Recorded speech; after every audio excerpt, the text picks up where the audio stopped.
Las botellas y los hombres, de Julio Ramón Ribeiro. Lo buscan, dijo el portero. Un hombre lo espera en la puerta. Luciano alcanzó a dar una recia volea que hizo encogerse a su adversario y dejando su raqueta sobre la banca, tomó el caminillo de tierra. Primero vio una cabeza calva, luego un vientre mal fajado, pero sólo cuando la distancia le permitió distinguir la tosca cara de máscara javanesa, sintió que las piernas se le doblaban. Como antes de llegar a la puerta de salida había una cantina, se arrastró hacia ella y pidió una cerveza. Luego de echarse el primer sorbo, sobre esa boca quemada por la vergüenza, miró hacia el alambrado.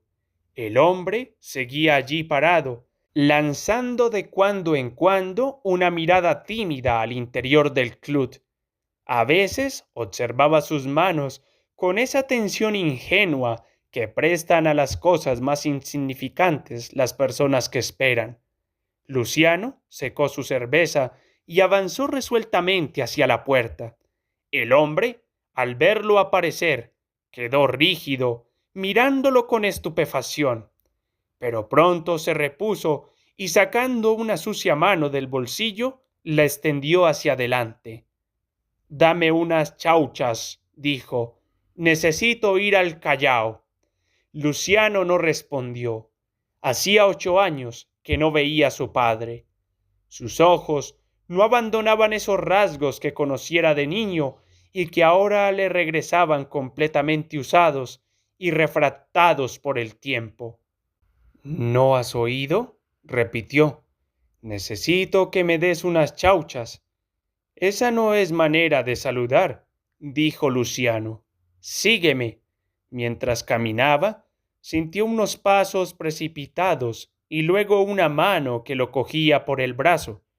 Disculpa, ñato, pero estoy fregado, sin plata, sin trabajo. Hace 2 días que llegué de Arequipa. Luciano continuó su camino. ¿Y todos estos años? He estado en Chile, en Argentina. ¿Te ha ido bien? Como el ajiaco. He pasado la gran vida. Cuando llegaron a la cantina, Luciano pidió 2 cervezas. Nada de cerveza. Yo soy viejo pisquero. Un sol de Ica para mí. Pregunté por ti. Me dijeron que seguías en el club. Hacía calor. En la gran explanada se escuchaba apenas el ruido de las pelotas rebotando en las cuerdas. Luciano miró hacia la cancha, donde su compañero lo aguardaba aburrido, manoseando la red. Pensó que podría acercarse a la cantina, que podría crearse una situación embarazosa. ¿Estabas jugando? Preguntó el viejo. Puedes seguir nomás. Yo seco esto y me voy. No he venido para hacer tertulia, pero eso sí, déjame para el tranvía. Tengo que ir al muelle para buscar un trabajo. Tengo tiempo de sobra, replicó Luciano, regresando la mirada hacia el mostrador. Su padre se llevaba a los labios el primer sorbo y enseguida se secó la boca con la mano, repitiendo ese gesto que se ve en las pulperías entre los bebedores de barrio. Ambos permanecieron callados, cercanas las cabezas, pero irremediablemente alejados por los años de ausencia. El viejo dirigió la mirada hacia las instalaciones del club, hacia el hermoso edificio perdido tras la arboleda. Todo esto es nuevo. Yo no lo conocía. Me acuerdo cuando era guardián y vivíamos allí, en esa caseta. Tú has progresado. Ya no recoges bolas. Ahora te mezclas con la cremita. Hace años que no recojo bolas. Ahora juegas, suspiró el viejo. Luciano comenzó a sentirse incómodo. El empleado de la cantina no quitaba la vista de ese extraño visitante con la camisa cebosa y la barba mal afeitada. Hombres de esa acatadura solo entraban al club por la puerta falsa, cuando había un caño por desatorar. Allí viene tu rival, dijo su padre, apurando su copa. Me voy. Dame lo que te he pedido. Luciano vio que su compañero de juego se acercaba a pasos elásticos, dando de raquetazos a invisibles pelotas. Metiendo la mano al bolsillo, buscó ansiosamente unas monedas, las cerró entre sus dedos, las mantuvo un momento prisioneras, pero terminó por abandonarlas. Bebe tranquilo, dijo. A mí nadie me apura. Su amigo se detuvo frente a la cantina. ¿Vas a venir o no? Se me está enfriando el cuerpo. Te presento a mi padre, dijo Luciano. ¿Tu padre? Ambos estrecharon la mano. Mientras cambiaban los primeros saludos, Luciano trataba de explicarse por qué su amigo había puesto esa entonación en su pregunta. Sin poderlo evitar, observó con más atención el aspecto de su padre, sus codos raídos, la vasta deshilachada del pantalón. Adquirieron en ese momento a sus ojos una significación moral. Se daba cuenta que en Lima no se podía ser pobre, que la pobreza era aquí una espantosa mancha, la prueba plena de una mala reputación. Hacía tiempo que no lo veía, añadió sin saber por qué. Ha estado de viaje. He estado en el sur, confirmó el viejo. Una gran tournée de negocios por Santiago, por Buenos Aires. Yo me dedico a los negocios, un negocio de vinos, también de ferretería, pero ahora, con los impuestos, con las divisas, las cosas andan. Súbitamente se calló. El joven lo miraba atónito. Luciano se dio cuenta que comenzaban a sudarle las manos. ¿No se toman una copita? Añadió el viejo. Ahora invito yo. Lo dejaremos para más tarde, intervino Luciano, impaciente. Tenemos que terminar la partida. ¿Dónde nos vemos? Donde tú quieras. Ya te he dicho que voy para el Callao. Te acompaño a la puerta. Ambos se encaminaron hacia la salida. Marchaban silenciosos. No has debido hacerme entrar aquí, balbució el viejo. ¿Qué dirán tus amigos? ¿Qué van a decir? En fin, aquí viene gente elegante. Hay que venir muy palé, con pantalón tubo, ¿eh? Si pasas por la casa, te puedo dar unas camisas. El viejo lo miró irritado. No me vas a vestir ahora a mí, que te he comprado tus primeros chuzos. Luciano trató de recordar a qué chuzos se refería su padre. Todos sus recuerdos de infancia le venían descalzos desde la puerta de un callejón. A pesar de ello, cuando llegaron al alambrado, extrajo todo el dinero que tenía en el bolsillo. A las 6 en el jardín Santa Rosa, murmuró extendiendo la mano. Cuando el viejo terminó de contar el dinero, levantó la cara, pero ya Luciano se encontraba lejos, como si hubiera querido ahorrarle una de esas embarazosas escenas de gratitud. Poco después de las 6, Luciano llegaba al jardín Santa Rosa. Obedeciendo a un impulso de vanidad, se había puesto su mejor terno, sus mejores zapatos, un prendedor de oro en la corbata, como si se propusiera demostrarle a su padre con esos detalles que su ausencia del hogar no había tenido ninguna importancia, que había sido, por el contrario, una de las razones de su prosperidad. Esto no era exacto, sin embargo, y nadie sabía mejor que Luciano qué cantidad de humillaciones había sufrido su madre para permitirle terminar el colegio.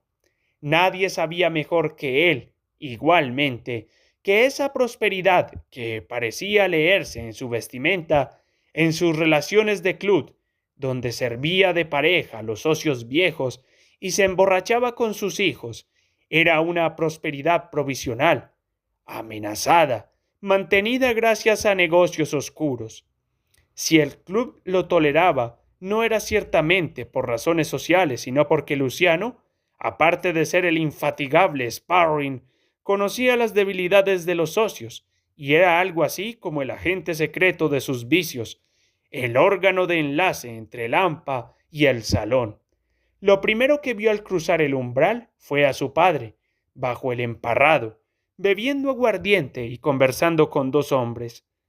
Deteniéndose, quedó un momento contemplándolo. Tenía el aspecto de estar sentado allí muchas horas, quizás desde que se despidieron en el club. Se había desanudado la corbata y gesticulaba mucho, ayudándose con las manos. Sus interlocutores lo escuchaban, divertidos. Clientes de otras mesas estiraban la oreja para escuchar fragmentos de su charla. Su llegada debió producirle cierta inquietud, porque esbozó con la mano un gesto inacabado, como ante un proyectil que vemos venir hacia nosotros y esfumarse en el camino. Enseguida se levantó, derribando aparatosamente una silla. «Ya está acá», exclamó, dando unos pasos, los brazos extendidos. «¿Qué les decía yo? Ha llegado mi ñato». Luciano lo vio venir y, a pesar suyo, se encontró aferrado contra su pecho.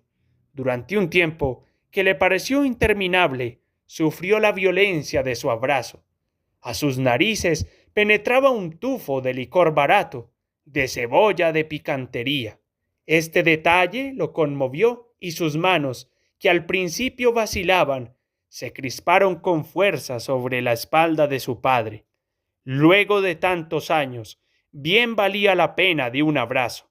«Vamos a sentarnos», dijo el viejo. «Aquí te presento unos amigos, todos chicos muy simpáticos. Trabajan en la banca. Acabo de conocerlos». Luciano tomó asiento y, por complacer a su padre, se sirvió un pisco. Los empleados lo observaban con perplejidad.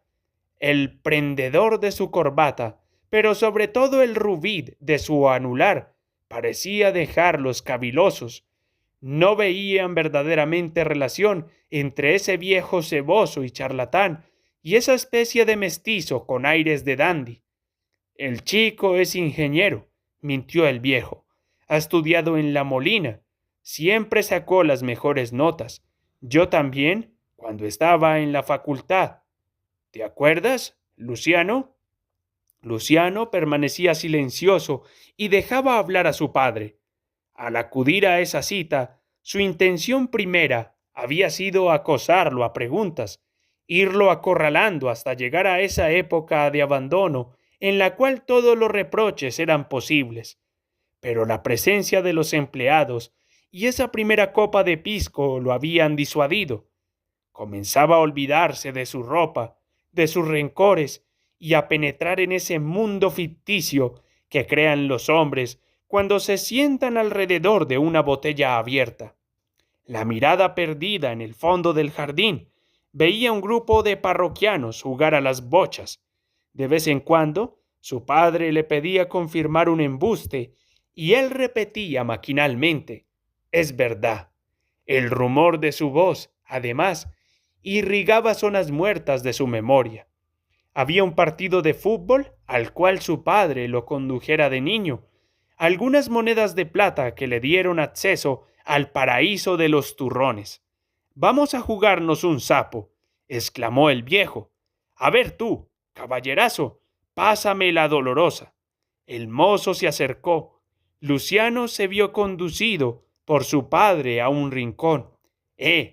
¿Tienes allí algunos morlacos libres? Este par de bancarios está chupando a mis costillas, pero espérate, en el sapo nos desquitaremos». Luciano quedó arreglándose con el mozo mientras su padre avanzaba con los empleados hacia el juego del sapo. En el camino iba hablando en voz alta, palmeaba a los camareros, hacía chistes con los demás parroquianos, intervenía en todas las disputas. Su aspecto ambiguo de mercachifle y de reclutador de feria, su ronca voz de guarapero, lo habían hecho rápidamente popular y parecía, por momentos, el más antiguo de todos los clientes. «¿Por dónde está el gerente?», gritaba, díganle que aquí está don Francisco, presidente del club guariacino, para invitarle un guaracazo. Luciano apuró el paso y lo alcanzó. Había experimentado la necesidad de estar a su lado, de hacer ostensible su vinculación con ese hombre que dominaba un jardín de recreo. Cogiéndolo resueltamente del brazo, caminó silencioso a su vera. El viejo le habló al oído. He apostado con los empleados una docena de cristal. Pero si yo no sé jugar, déjalo por mi cuenta. Las fichas comenzaron a volar hacia la boca del sapo.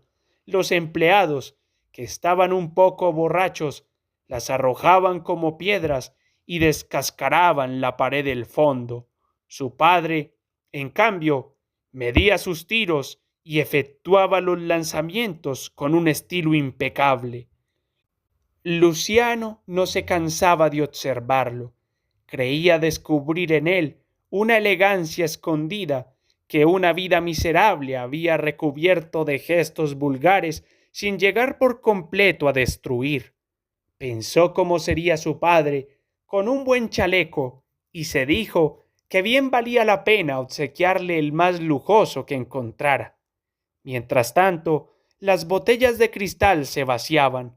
A cada trago, el viejo parecía rejuvenecer, alcanzar una talla legendaria. Su desbordante euforia contagió a Luciano, quien se dijo que tenían una noche por delante y que sería necesario hacer algo con ella. Los empleados estorbaban. Uno de ellos había caído vomitando bajo la enramada y el otro trataba de levantarlo. ¡Vámonos! Estos ya enterraron el pico. Todavía no, protestó el viejo, y Luciano hubo de seguirlo a través de todos los apartados, mezclarse en sus conversaciones, verlo, por último, jugarse una partida de bochas, en mangas de camisa, tronando como un titán y aniquilando a sus adversarios. Así juegan los porteños, vociferaba, mientras los palitroques volaban por los aires. Al fin, Luciano logró convencerlo que debían irse de allí. ¿Habrá juerga? Indagó el viejo. Iremos al once, amigos Bolognesi, a la Victoria, donde mis verdaderos patines. Ambos abandonaron el jardín Santa Rosa y abrazados, cantando, se lanzaron por las calles de Magdalena a la casa de un taxi. En el club, un garaje deshabitado al cual se penetraba por un póstigo, había una docena de personas de catadura dudosa, jugando al craft, a las damas, fumando, bebiendo cerveza. El estrépito que hizo Luciano al entrar obligó a todos a volver la cabeza. Señores, gritó cuando llegó al centro de la pieza, les presento a mi padre. Todos quedaron callados, mirando a ese extraño hombre gordo que, la corbata desanudada, el pelo revuelto alrededor del pelado occipital, se apoyaba en el mostrador para no caer. Luciano avanzó hacia las mesas y echó por tierra los tableros y los cubiletes. Se acabó el juego. Ahora todo el mundo chupa con nosotros. Un padre como este no se ve todos los días. Nos encontramos en la calle. Hacía 8 años que no lo veía. Algunos amigos protestaron. Otros trataron de reconstruir las partidas, disputándose sobre la posición de las fichas. Pero cuando escucharon que Luciano enviaba al cantinero por algunas botellas de champán, se resignaron a hacerle los honores al recién llegado. Pero si tiene tu misma quijada, dijo uno, acercándose al viejo para estrecharle la mano. Otros se levantaron y lo abrazaron. Se hicieron los primeros brindis. A puerta cerrada, dijo Luciano, tirando el póstigo. Aquí no entran ni los tombos. Las mesas fueron arrimadas unas contra otras hasta formar una superficie descomunal. El primer trago sacó al viejo de su torpor y luego de lanzar algunos carajos para aclararse la voz, se dispuso a mostrarse digno de aquella acogida. Primero con réplicas, luego con anécdotas, fue apoderándose de la conversación. Cuando el cantinero llegó con el champán, él era el único que hablaba.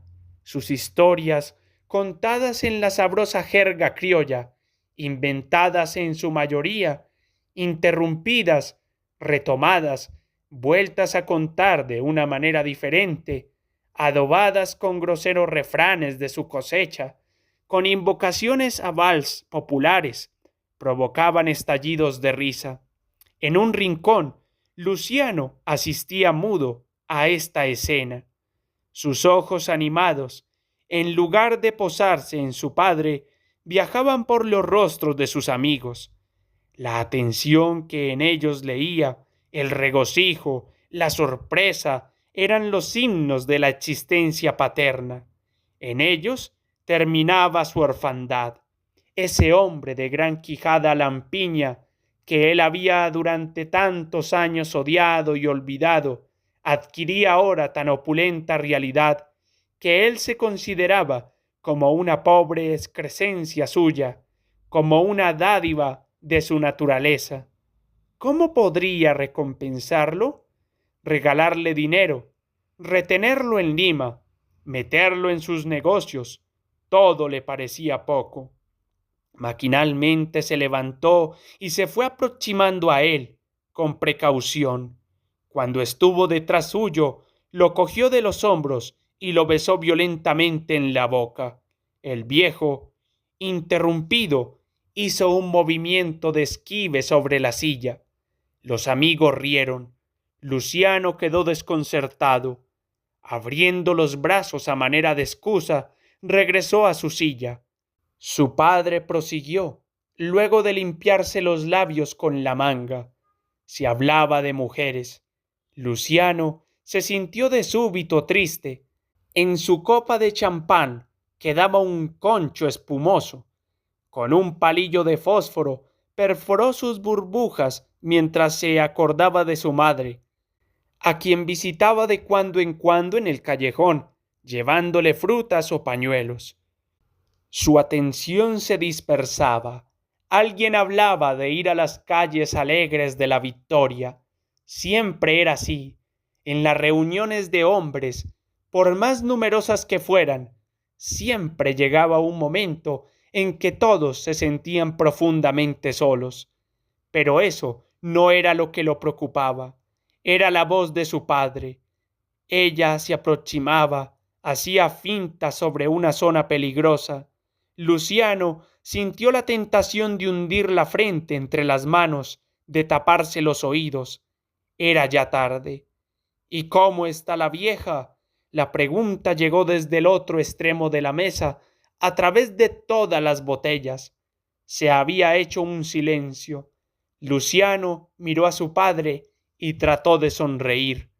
Está bien, contestó y volvió a hundir su mirada en la copa vacía. Tampoco le has hecho falta.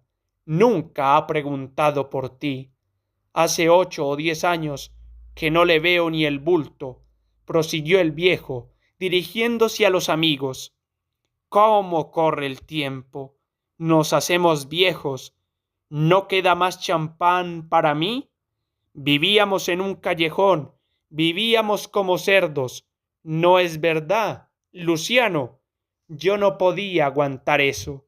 Un hombre como yo, en fin, sin libertad, viendo siempre la misma cara, el mismo olor a mujer. ¡Qué mierda! Había que conocer mundo y me fui. Sí, señores, me fui. Luciano apretó la copa, deseando que reventara entre sus dedos. El cristal resistió. Además, continuó el viejo, sonriendo con sorna. Yo, ella, con el perdón de Luciano, pero la verdad es que ella, ustedes comprenden, ella. Calla, gritó Luciano, poniéndose de pie. Ella se acostaba con todo el mundo. Las carcajadas de los amigos estallaron. En un instante, Luciano se encontró al lado de su padre. Cuando los amigos terminaron de reír, vieron que el viejo tenía sangre en los labios. Luciano lo tenía aferrado por la corbata y su ágil cabeza volvía a golpear la gran cara pastosa. —¡Agárrenlo! ¡Agárrenlo! —gritaba el viejo. Entre cuatro cogieron a Luciano y lo arrastraron a un rincón. Su pequeño cuerpo se revolvía, de su boca salía un resuello rabioso. —Si se quieren pegar, que salgan a la calle —exclamó uno—. Aquí van a romper los confortables.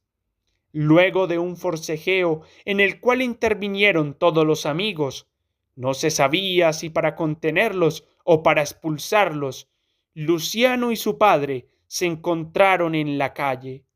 —¡Al jirón Humboldt! —dijo Luciano, y se echó a caminar decididamente mientras se acomodaba la corbata y se alisaba el cabello con las manos. Su padre lo seguía a pasos cortos y precipitados. —¡Espera! ¿Por qué tan lejos? Cuando lo alcanzó, anduvo a su lado, borracho aún, hablando en voz alta, llenándolo de injurias. —¿No lo sabías tú? ¿Acaso? Con todo el mundo.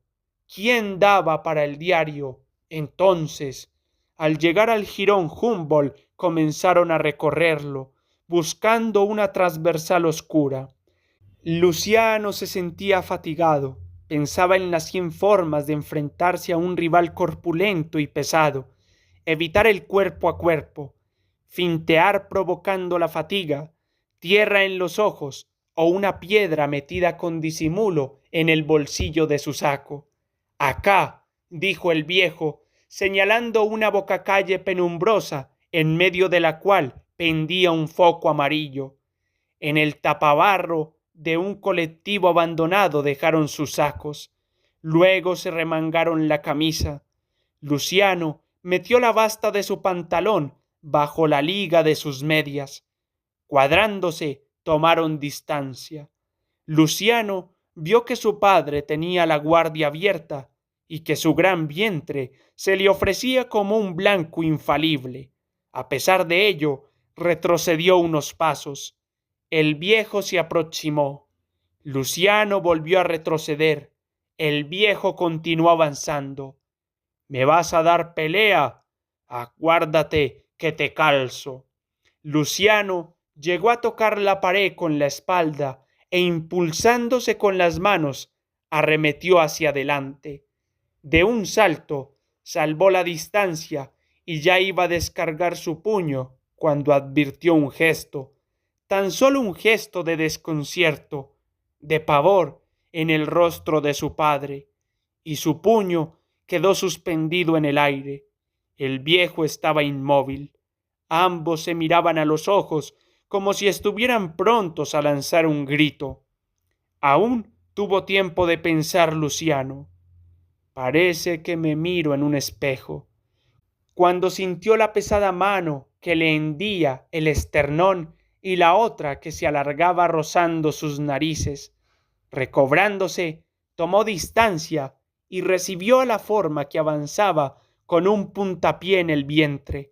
El viejo cayó de espaldas.